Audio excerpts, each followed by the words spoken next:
No news only views. दोस्तों, हमारी भारतीय संस्कृति में कई ऐसे व्यक्तित्व हैं जिनके बारे में हमें समझने की भी ज़रूरत है और उनके दिए गए योगदान को याद रखने की भी आवश्यकता है।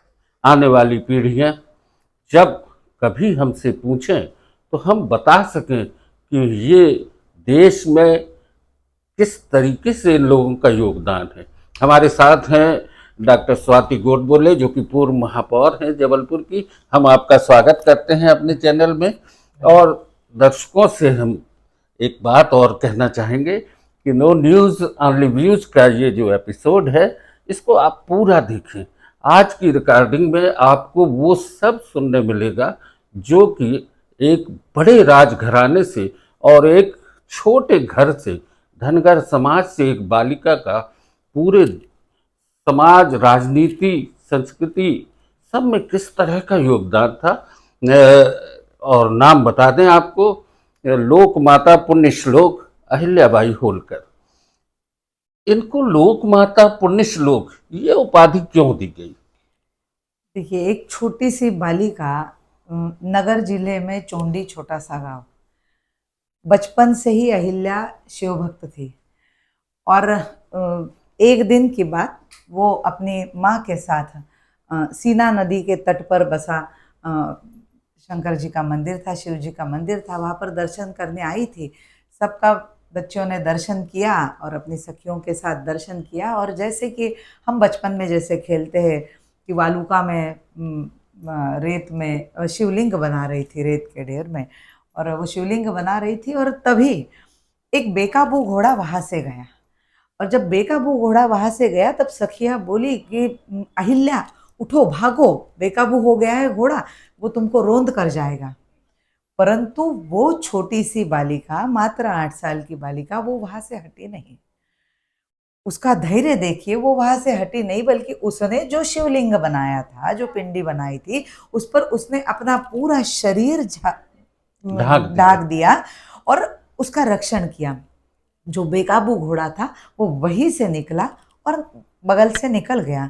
बाजीराव पेशवा और मल्हारराव होलकर, जो कि बाद में अहिल्या देवी के ससुर जी, वो वहां से दौड़ते दौड़ते आए। उनको सांस फूल गई थी उनको, और वो वहां से आए। उन्होंने, बाजीराव जी ने खस से उसको उठाया, अहिल्या अहिल्या को, को। और पूछा कि क्या करती हो बिटिया? अगर वो घोड़ा, बेकाबू घोड़ा, अगर तुमको रोंद कर चला जाता तो क्या होता? तब छोटी सी अहिल्या, देखिए 8 साल की मात्र अहिल्या, वो कहती है, वो मराठी में कहती है। बाजीराव जी ने भी उसको मराठी में ही पूछा। मराठी समाज के लोग थे वो। उसने कहा, उनने कहा, उस बच्ची ने कहा कि जो कुछ बनाया जाए उसे प्राणपण से, बल्कि प्राण को त्याग कर, प्राणों को त्याग कर भी उसकी रक्षा करनी चाहिए, ऐसा सब बड़ों का कहना है। बड़े यही समझाते हैं कि जो भी बनाओ, जो कुछ भी जिसका निर्माण करो, उसको प्राणों की आहुति देकर भी रक्षा करनी पड़े तो करो। ये शिवलिंग मैंने बनाया, अगर उसकी रक्षा के लिए, अगर बेकाबू घोड़ा मुझे रोंद कर भी जाता तो क्या फर्क पड़ता? अगर ये बात कही है और मैंने इस शिवलिंग को बनाया है, तो मैंने उसकी रक्षा की, तो मैंने क्या कुछ गलत किया? उसकी आंखों में जो आत्मविश्वास था, जो तेज था, चमक थी, शब्दों में जो आत्मविश्वास था, उसे देखकर बाजीराव पेशवा भी दंग रह गए। और उन्होंने मल्हार राव जी से कहा कि मल्हार राव, इस बिटिया को, इस लड़की को अपनी बहू बनाइए। होलकर घराने की, होलकर राजवंश का राज्य आगे बढ़ाने के लिए ये सबसे योग्य है। तो होलकर घराने का राजवंश बढ़ाने का काम यही करेगी। आपके पुत्र को राज्य के लिए लायक बनाने का काम यही करेगी। और इतनी सी छोटी सी बिटिया की जो क्षमताएं थी, वो एकमात्र, कहते हैं हम पूत के पाँव पालने में दिखते हैं, एकमात्र कहने से उसका आत्मविश्वास, उसकी बात करने के तरीके से वो समझ गए कि हाँ, इसमें वो चीज़ है, वो काबिलियत है जो हमें चाहिए। और मल्हारराव होलकर जी ने उसके माता पिता के साथ बात की, मानकोजी शिंदे और सुशीलाबाई शिंदे, उसके माता पिता, अहिल्या को 2 छोटे भाई। उस ज़माने में स्त्री शिक्षा का इतना ज़्यादा प्रचार प्रसार नहीं था, फिर भी मानकोजी शिंदे खुद स्त्री शिक्षा के प्रति उनका एक अच्छा रवैया था और इसलिए उन्होंने बचपन में 8 साल की मात्र थी अहिल्या के लिए पढ़ाने लिखाने का प्रयास किया और वो पढ़ती लिखती थी। अब जैसे ही मल्हार राव जी ने उनसे डिमांड की कि मांग ली उन्होंने इस बेटी को मेरे बेटे के लिए, तो मानको जी ने कहा, वो सरपंच थे चौंडी गांव के, पर उन्होंने कहा कि मैं बहुत छोटा हूँ। तब मल्हार राव जी ने और बाजीराव पेशवा जी ने कहा कि आप छोटे नहीं हैं, आप बहुत बड़े हैं। जिस इस कन्या को आपने जन्म दिया है, मतलब आपका जो औहदा है, आपका जो कद है, वो बहुत बड़ा है। और इस विवाह का पूरा खर्चा बाजीराव पेशवे जी ने, उनके ही महल में उनका विवाह हुआ। और फिर जैसे जैसे वो बनकर 1934 में उनका विवाह हुआ, मात्र 8 साल की थी वो, और 31 में 1725 का उनका जन्म, और 1734 में उनका विवाह हुआ खंडेराव जी के साथ, मल्हार राव होलकर जी के बेटे के साथ। खंडेराव जी का चरित्र उतना नहीं था जितना कि, और इसीलिए पेशवा जी ने कहा था कि आपके बेटे को राज्य के लायक यही करेगी। उनको शिकार और तत्सम जो क्रियाएं थी, जो शौक थे, उनके ऐसे ही शौक थे। राज्य कारभार में उनकी रुचि नहीं थी। परंतु जैसे मल्हार राव ने देखा, जैसे ही उनका इनके घर में गृह प्रवेश हुआ, वैसे ही होलकर घराने का ऐश्वर्य बढ़ता गया। और यही हुआ कि बाजीराव पेशवा जी ने मालवा प्रांत में मल्हार राव होलकर को वंश परंपरागत चलने वाली वतनदारी और मनसबदारी पूरी उनको बहाल की और 1 नंबर का उनका शासन शुरू हुआ। मल्हार राव और उनकी पत्नी, उन्होंने सोचा कि नहीं, ये अत्यंत तल्लख बुद्धि की है, कुशाग्र बुद्धि की है, इसको पढ़ाया लिखाया जाए, इसको राज्य के लायक बनाया जाए। और फिर उन्होंने उनके लिए गुरु घर में पढ़ाने आते थे। और अहिल्या इतनी तेज तर्रार थी कि वो हर चीज़ जो भी बताते थे, मानो जैसे घट-घट कोई दूध पी लेता है, वैसे इतिहास, भूगोल, गणित, विज्ञान, इतिहास, नागरिक शास्त्र, सब हर विषय की पढ़ाई वो घटाघट जैसे दूध जैसा कोई बच्चा पी लेता है, वैसे वो ग्रास्प कर लेती थी। उनकी आकलन शक्ति बहुत ज़बरदस्त थी और मतलब वो विल पावर, बहुत इच्छा शक्ति बहुत तेज थी। 15 वर्ष की उम्र में वो इतनी तेज बनी कि दफ्तर में जाना, वहाँ का हिसाब देखना, युद्ध कौशल के लिए लगने वाली सामग्री देखना, कौन सी चीज़ कहाँ पर करना है, ससुर जी बताते थे कि ये सामग्री यहाँ यहाँ इतने इतने दिन में पहुँचा देनी चाहिए, पूरी मतलब वो इतनी कुशल हो गई, पूरी तरीके से तैयार हो गई। और एक नज़र में, मतलब गणित में तो वो इतनी महारत हासिल कि एक नज़र देखती थी तो कहाँ कौन से हिसाब में कौन सी गड़बड़ी है वो समझ जाती थी, और बहुत तेज थी। अगर मैं जो कुछ भी काम कर रही हूँ वो अपने वतन के लिए कर रही हूँ, अपने राज्य के लिए कर रही हूँ। फिर वहाँ पर चाहे मेरा बेटा आए, चाहे मेरे पति आए, अगर वो गलत काम करते हैं तो गलत के लिए मैं अन्याय सहन नहीं करूँगी। राज्य के लिए कोई भी अन्याय सहा नहीं जाएगा, फिर चाहे कोई भी हो। न्याय में वो प्रवीण हो गई। उन्होंने महिलाओं की सैन्य की टुकड़ी बनाई, एक पूरी टोली बनाई। और जब राघोबा दादा ने जब मालवा प्रांत पर, जब उनके राज्य पर जब आक्रमण किया था, तब राघोबा दादा ने एक चिट्ठी लिखकर भेजी कि सब के सब आपके पास जितना सैन्य है उतना सैन्य लेकर आप यहाँ पर आ जाएंगी, चलिए मान लिया मैंने, पर जितनी महिलाएं जो राज्य में रहेगी उनकी रक्षा कौन करेगा? अगर हर पुरुष सैनिक बनकर वहां पर आता है तो उनकी रक्षा कौन करेगा? तब उन्होंने चिट्ठी लिखकर भेजी थी, आप आकर के देखिए तो कि आपका किससे पाला पड़ रहा है, आपके साथ युद्ध कौन करने वाला है। आप इसकी चिंता न करें, महिलाएं अपनी खुद की चिंता कर लेती है, क्योंकि उन्होंने वही जो टोली थी, वही जो महिलाओं की टुकड़ी थी, उसी को उनके साथ युद्ध में सामने रखा था।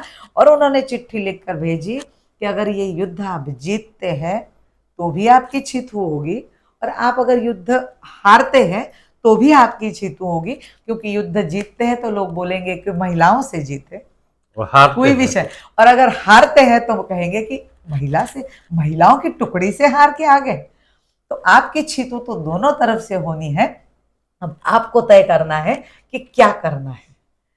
ये उनके जो विचार थे, ये उस हिसाब से वो जो रण धुरंधर थी, एक रणनीतिकार थी, वो सब चीजें जो एक राजघराने के शासक को लगती है, वो हर चीज, वो हर गुण उनमें वो कुशल राजनेता, राजवंश चलाने की उत्तराधिकारी थी, युद्ध कौशल भी उनका था। मेरा सवाल ये था कि उनको लोक माता, पुण्य श्लोक जो उपाधि दी गई, देखिए रानी बनना आसान है, राजमाता बनना आसान है, पर लोक माता हमारी रयत को, हमारी राज्य की जनता को माँ के समान प्यार देना, माँ के समान दुलार देना, उनके हर सुख दुख की चिंता करना, इस बात में लोक माता का दर्जा मिलता है। राजमाता है, राज्य की चिंता करेगी, पर एक छोटी सी, जिस प्रकार शिवाजी महाराज अपने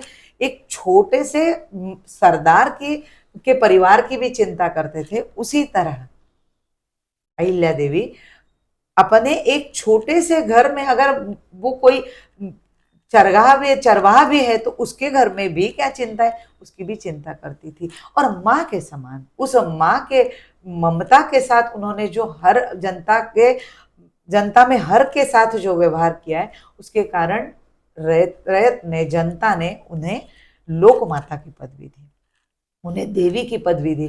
क्योंकि देखिए उनका जो जीवन था, जिस प्रकार वो सुशासन के साथ अत्यंत, मतलब सुशासन की प्रतिमूर्ति, मतलब अहिल्या देवी होलकर जी। और जहां पर हम कहते हैं कि एक महिला सुशासन कर रही है, राम राज्य की बात कर रही है, सन 1700 में, जब शक भी थे, हून भी थे, डच भी थे, पोर्तुगीज भी थे, अंग्रेज तो थे ही।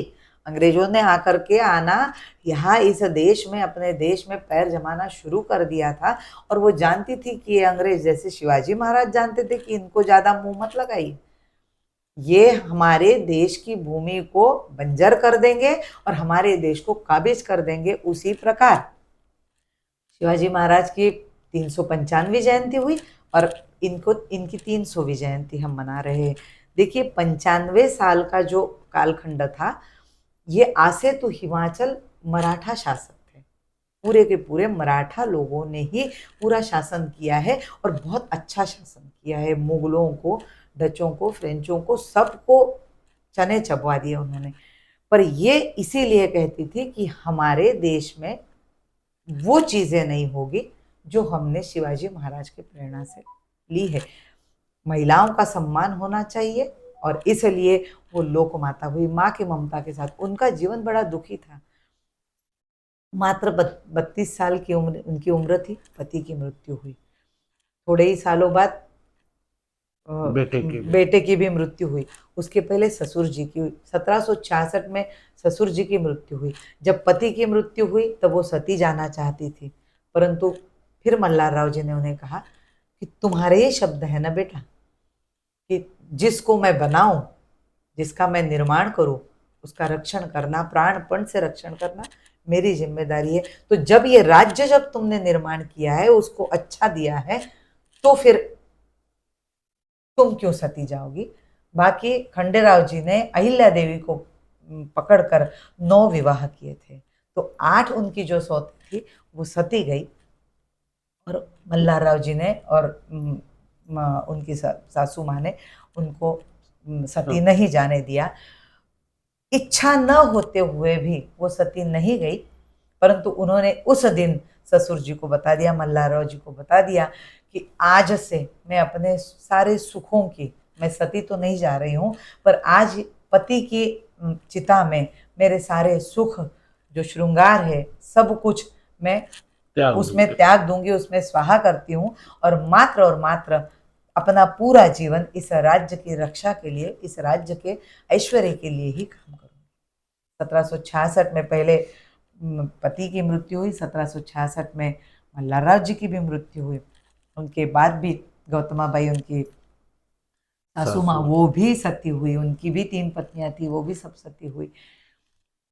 कुछ सालों बाद बेटे का भी निधन हुआ, तो उसकी भी 3 पत्नियां थी, वो भी हुई, वो भी सती हुई।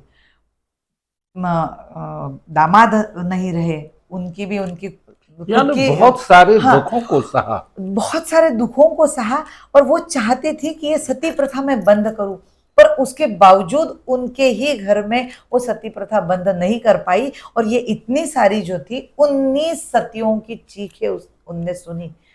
कितना विवल होगी वो, कितनी वेदनाओं को उनने सहा होगा, परंतु वो अड़ी नहीं, वो डटी रही। और वो मतलब कहीं पे भी उनके मन में ये नहीं आया कि अब मैं क्या करूं और कैसे राज्य कारभार करूं। उन्होंने बहुत सारे काम किए, कुछ मंदिरों का जीर्णोद्धार भी किया। हाँ। आदि शंकराचार्य जी ने 4 मठों की स्थापना की और 12 ज्योतिर्लिंगों की स्थापना की। मुगल कार्यकाल में मुगलों ने उन सभी जो ज्योतिर्लिंग थे उनका सब तोड़ मरोड़ दिए। हर अपना जो तीर्थ क्षेत्र है, चाहे सोमनाथ हो, गया हो, काशी विश्वनाथ हो, या मतलब जितने भी हमारे बड़े तीर्थ स्थान है, उन सब को तहस नहस करने का काम मुगलों ने किया। पर अहिल्या देवी की ये एक बड़ी खासियत थी, वो चाहती तो मात्र अपने मालवा प्रांत में अपने राज्य का ही उद्धार करती, अपने राज्य को ही अच्छे से बनाती। परंतु उन्होंने ये नहीं किया।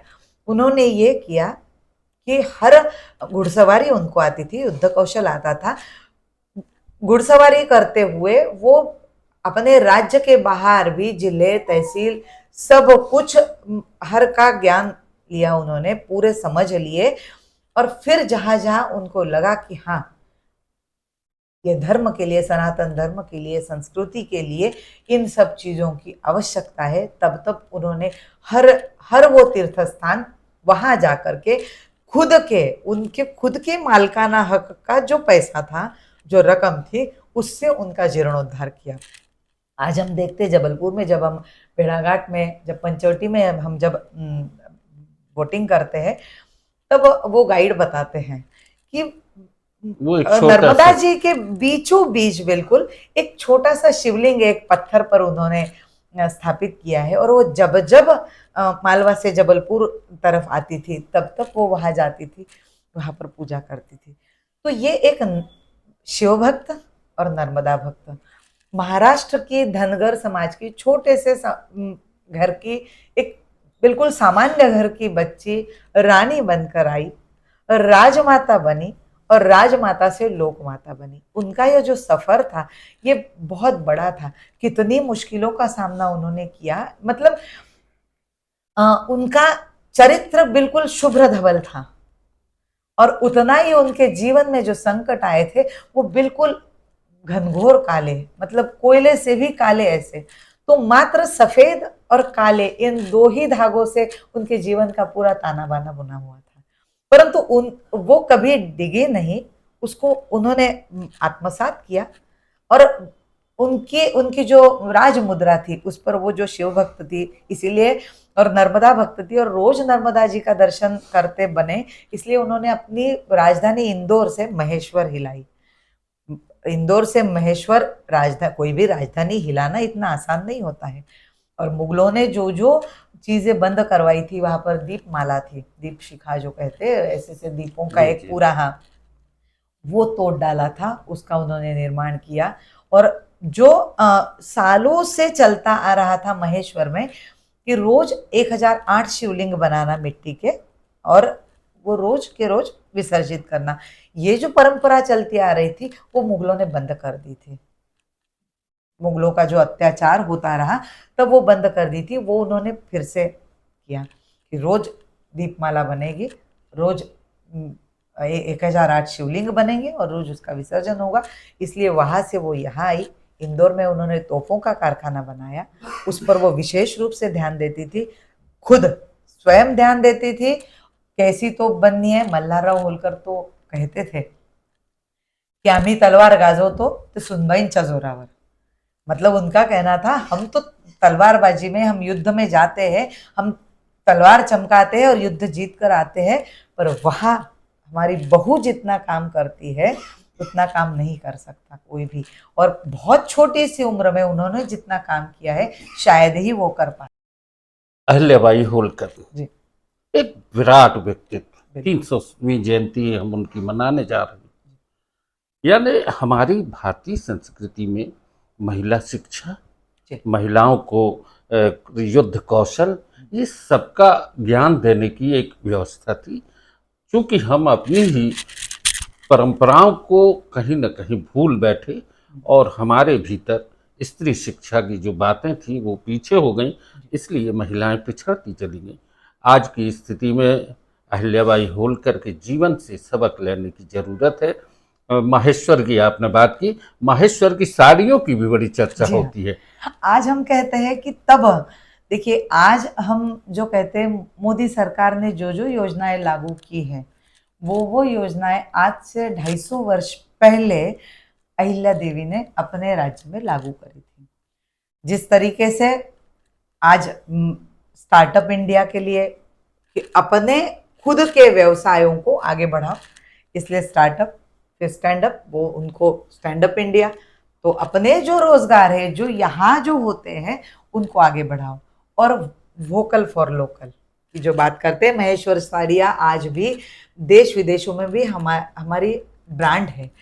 और उनके महल पर जो कारीगरी की थी वही कारीगरी पूरी उन मतलब वही नक्काशी वो उन साड़ियों में मिलती है।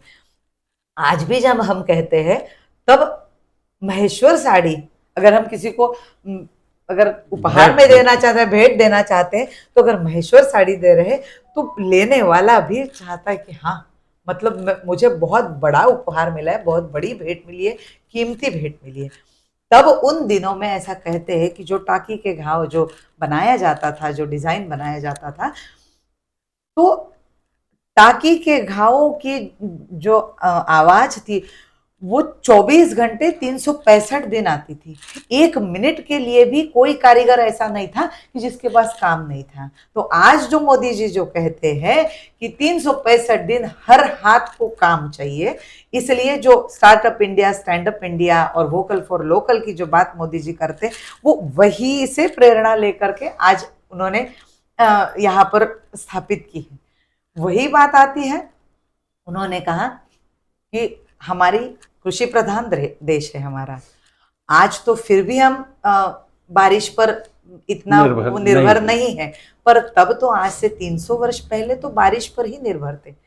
परंतु उन्होंने तब, आज जो हम ठिबक सिंचन वाली जो प्रणाली जो लागू करी है, तब उन्होंने तब उस प्रणाली को लागू किया और हर किसान को उन्होंने वो दिया कि हाँ, किसान अगर स्वस्थ है, किसान को अगर काम है और अगर फसलें अगर अच्छी आ रही है तो निश्चित रूप से राज्य सुखी है। यही उन्होंने काम किया और इसलिए हर हाथ को काम, हर किसान को काम और हर छत पर, हर सिर पर पक्की छत। इसीलिए उनको जो पुण्य श्लोक कहा गया है, एक श्लोक है पुराणों में, पुण्य श्लोको नलो राजा, पुण्य श्लोको युधिष्ठिरा, पुण्य श्लोको विदेहश्च, पुण्य श्लोको जनार्दन। मतलब राजा नल, नल दमयंती आख्यान के राजा नल वो पुण्य श्लोक थे। फिर पुण्य श्लोक हुए युधिष्ठिर, वो तो साक्षात धर्मराज थे, उन्हें तो धर्मराज ही कहा गया। फिर सीता मैया के पिता विदेह देश के राजा जनक, उनको पुण्य श्लोक कहा गया। और एक पुण्य श्लोक को जनार्दन, यानी साक्षात इस सृष्टि के पालन करता रक्षक भगवान विष्णु जी को, जनार्दन को कहा गया पुण्य श्लोक। क्यों कहा गया? क्योंकि पुण्य अलग शब्द है, श्लोक अलग शब्द है। इन दो शब्दों को मिला करके पुण्य श्लोक कहा गया। पुण्य श्लोक ये एक मात्र इन 4 पुरुषों को दी गई पदवी, और मात्र एकमात्र ऐसी देवी अहिल्या जो स्त्री थी, उन्हें पुण्य श्लोक कहा गया। क्योंकि उन्होंने, आज हम जो कहते हैं कि आखिरी पंक्ति के हर व्यक्ति तक शासन की योजनाओं को लाभ मिलना चाहिए, जो हम भारतीय जनता पार्टी के लोग हम करते हैं, और भारत सरकार आज उसी पैमाने पर काम कर रही है। ये सब कुछ अहिल्या देवी जी के कार्यकाल में सब कुछ हुआ था। उन्होंने ये सब चीजें लॉन्च की थी, कहना चाहिए। वही चीजें आज भी, तब 300 वर्ष पूर्व भी इसकी आवश्यकता थी और आज भी इसकी आवश्यकता है, क्योंकि इस देश पर आक्रांताओं ने इतने आक्रमण किए हैं। इस कारण हमारा देश जो कभी विश्व गुरु था, पर हम पिछड़ते गए, परंतु उस पिछड़ने का कारण ये था, इसलिए उन्होंने ये सब चीजें दी। दोस्तों, लोक माता पुण्यश्लोक अहिल्या देवी निश्चित है कि वो हमारी संस्कृति, हमारी सभ्यता, हमारे सारे जीवन से जुड़ी हुई एक ऐसी कहानी है, कहानी नहीं जो कि साक्षात यहाँ पे देखी भी गई है और आज भी उसके प्रमाण मौजूद हैं। उनके बारे में हमें आने वाली पीढ़ी को समझना होगा और उन्हें याद करना भी एक बहुत बड़े पुण्य का काम है कि हम भी समाज में अपनी बेटियों को इस तरह शिक्षित करें कि वो आगे चल के देश की बागडोर संभालें और देश के विकास में अपना योगदान दें। पुण्य श्लोक लोकमाता कर्मयोगिनी सुशासन की प्रतिमूर्ति अहिल्या देवी होलकर जी की 31 मई 2025 को 300वीं जन्म जयंती। इस अवसर पर हम सब लोग उनके किए हुए कार्यों का अनुसरण करते हुए, न केवल उनको याद करते हुए बल्कि उसका अनुसरण करते हुए आगे बढ़ने की कोशिश करेंगे। हम महिलाएं बहुत ही गदगद है, हम महिलाएं बहुत ही कृतार्थ हैं उनके लिए कि उनके कारण आज हम इस मुकाम तक पहुँचे हैं। और शासन से भी महिलाओं को आगे बढ़ने के लिए उनके शासन से ही प्रेरणा लेकर शासन द्वारा हम लोगों को आगे बढ़ने की प्रेरणा मिलती है हमें। मैं उनके चरणों में अपनी श्रद्धा सुमन अर्पित करते हुए अपनी बात को विराम देती हूँ। डॉक्टर स्वाति गोडबोले जी, आपने चर्चा की, बहुत बहुत धन्यवाद। धन्यवाद।